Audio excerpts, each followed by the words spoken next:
to share. Not loving you enough is my only fear. Running on empty, so let me fill up my heart. Home with a little piece of you and all your loving. Fill my cup and mix it up till I feel something. All I ask is for a little bit of time. Trust me, you'll be mine. I'm on my way, I'm on my way. I hope you're waiting till I figure it out. Fill up my heart and I will be right there. Right now I don't have any love to share. Not loving you enough is my only fear. So love me and let me fill up my heart and I will be right there. Right now I don't have any love to share. Not loving you enough is my only fear.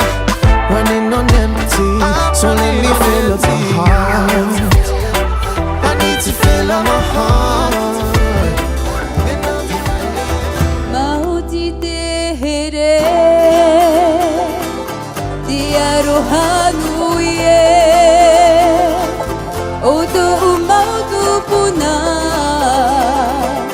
Paturuhi amai tenua tua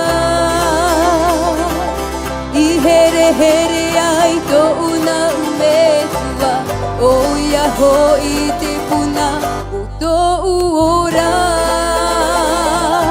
Ite o taatane Ite o taatane Ite o taatane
Ahura ahimene a orero a upa upa Iti tauri ae tamano tiaru hanuie Ya ute tovarua Iare are antihiva tauri a